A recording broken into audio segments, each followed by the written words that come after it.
मत्स्य भगवान ने कहा, राजन, लकड़ी काटते हुए सत्यवान के सिर में पीड़ा उत्पन्न हुई। तब वे पीड़ा से व्याकुल हो पत्नी के पास आकर इस प्रकार कहने लगे, इस परिभ्रम से मेरे सिर में बहुत पीड़ा हो रही है। ऐसा प्रतीत हो रहा है कि मैं अंधकार में प्रविष्ट हो रहा हूँ। मुझे कुछ भी सूझ नहीं रहा है। इस समय मैं तुम्हारी गोद में सिर रखकर सोना चाहता हूँ। राजन, राजपुत्री से ऐसा कहकर सत्यवान उस समय उसकी गोद में सो गए। जब सावित्री की गोद में सिर रखकर सोते हुए सत्यवान के नेत्र निद्रावश मुंद गए, तब उस पतिव्रता महाभागा राजपुत्री सावित्री ने उस स्थान पर आए हुए सामर्थ्यशाली स्वयं धर्मराज को देखा, जो नोले कमल के से श्यामवर्ण से सुशोभित और पीताम्बर धारण किए हुए थे। वे चमकती हुई बिजलियों से युक्त जलपूर्ण मेघ जैसे दिख रहे थे तथा सूर्य के समान तेजस्वी मुकुट और 2 कुंडलों से सुशोभित थे। उनके वक्षस्थल पर हार लटक रहा था। वे बाजूबंद से विभूषित थे तथा उनके पीछे मृत्यु सहित महाकाल भी था। धर्मराज ने उस स्थान पर पहुंचकर उस समय सत्यवान के शरीर से अंगूठे के परिमाण वाले पुरुष को पाश में बांधकर अपने अधीन किया और उसे खींचकर शीघ्रतापूर्वक दक्षिण दिशा की ओर प्रस्थान किया। तब आलस्य रहित हो सुंदरी सावित्री पति को प्राण रहित देखकर जाते हुए धर्मराज के पीछे पीछे चली और कांपते हुए हृदय से अंजलि बांधकर धर्मराज से बोली, माता की भक्ति से इस लोक,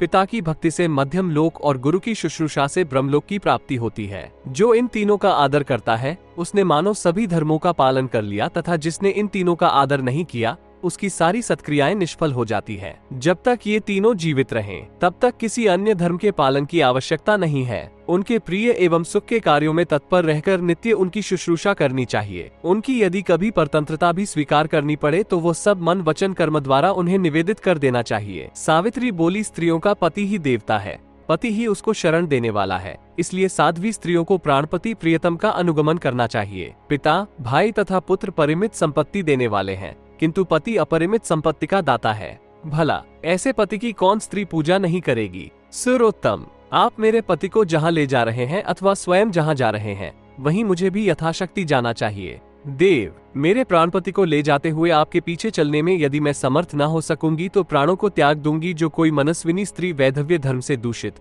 होकर मुहूर्त भर जीवित रहती है तो वो सभी आभूषणों से अलंकृत होते हुए भी भाग्यहीन है। सावित्री बोली, धर्मज्ञ जो राज्य से च्युत हो गए हैं तथा जिनकी आंखें नष्ट हो गई हैं, ऐसे मेरे महात्मा श्वशुर को राज्य और नेत्र से संयुक्त कर दीजिए। यमराज ने कहा, भद्रे, तुम बहुत दूर तक चली आई हो, अतः अब लौट जाओ, तुम्हारी यह सब अभिलाषा पूर्ण होगी। तुम्हारे मेरे पीछे चलने से मेरे काम में विघ्न पड़ेगा और तुम्हें भी थकावट होगी, इसीलिए इस समय मैं तुमसे ऐसा कह रहा हूँ।